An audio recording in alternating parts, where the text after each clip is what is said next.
Hello everyone, welcome back to Easy Education London, and in this video we are looking at why GCSE examiners may ban me for sharing this. Now, you may be wondering, what am I referring to? So this is in preparation for GCSE English Section B. Now make sure you stay until the end to really understand what I mean from this video, and what I will reveal today will be really important in you achieving top marks, and that's almost guaranteed, so long as you listen and apply it in your revision. So in terms of question 5, what I strongly recommend, something I did and I also teach my students to get grade 9 in English and also the top marks, is for you to pre-plan your Section B creative writing. So instead of writing an answer from your head, you already write generic paragraphs which are grade 8, grade 9 answers that you will use and apply to your story. And all you do in the exam is you tweak it based on the question. So for example, let's say for example, you have memorized a story about an abandoned house, right? And the question is, let's bring out a past paper question. And let's say the past paper question is the following. This is taken from a real exam paper. Write a story about a time when things turned out unexpectedly. Now, you could write your same story about the abandoned house that you've memorized, and you add a twist towards the end. For example, something unexpectedly happened. So it could be that you perceived that the house was abandoned, but towards the end you realize it actually belonged to someone and the proprietor had been away for a very long time. And that's something that you can add towards the end, and it was unexpected, okay?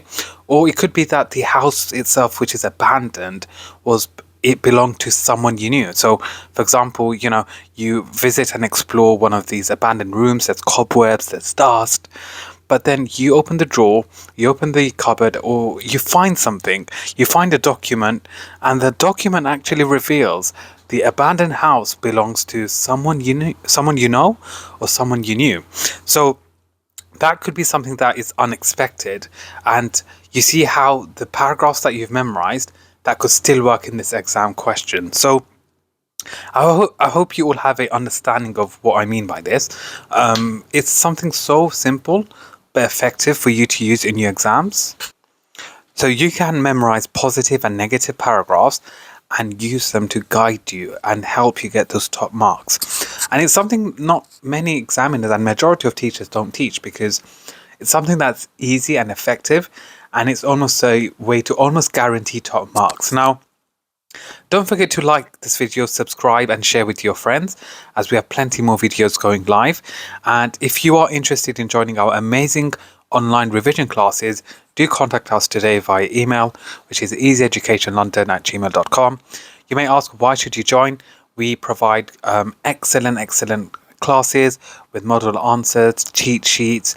We have pre-planned answers which we mark for you, and we draft and amend so that you can get that grade 9.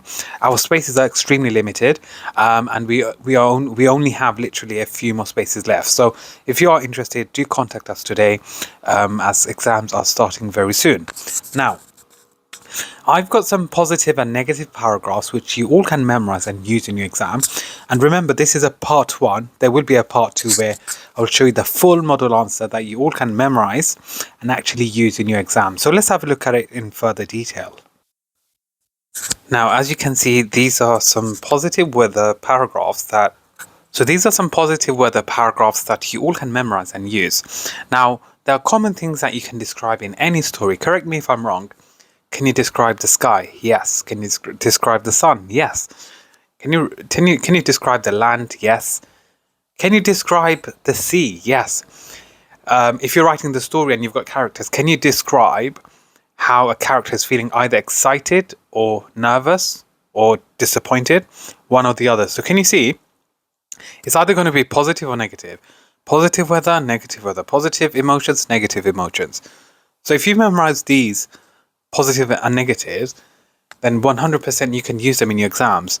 And you might think, but what's the point of memorizing both? It's because you can actually get extra marks by actually juxtaposing those ideas. So for example, if you're writing a story about an abandoned house, let's say for example, generally speaking, majority of your answer could be negative, but then you may come across a secret door.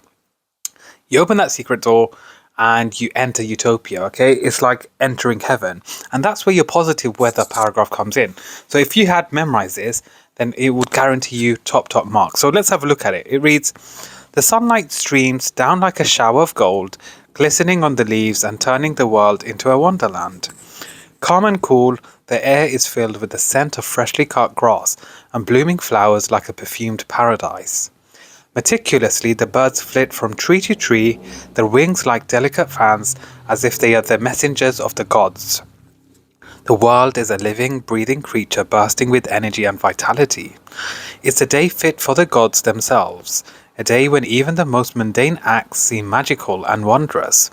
Audacious animals seem to sense the magic in the air as they play and frolic in the fields, their joy contagious. The sun is pulled across the sky by a golden chariot driven by the god Helios. Today, it feels like Helios is shining down with his golden light, filling the world with warmth and joy.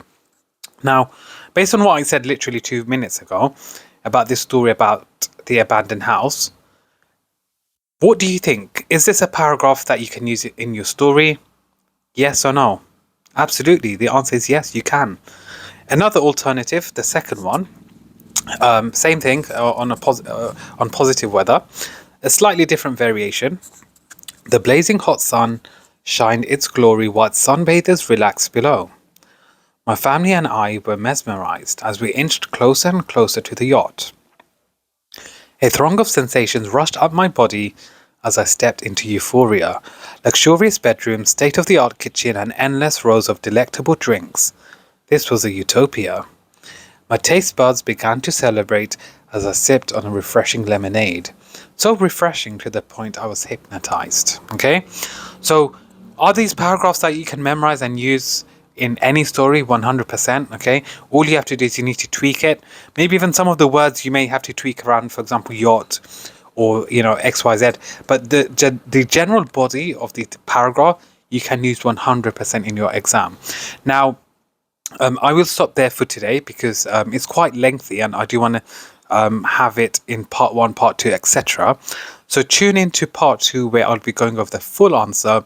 I'll be providing with a full template that you all can memorize and apply in your exams for your English language paper 1. So this is just the first part of the question. So do subscribe, like and share with your family and friends because we definitely have plenty more exciting videos on the way. Other than that, thank you for watching. Don't forget to follow us on all social media platforms at Easy Education London. Do give this video a like and do share it with your friends as it does help us grow. And I'd like to thank you all for your continuous support. And hopefully I shall see you very soon. Thank you.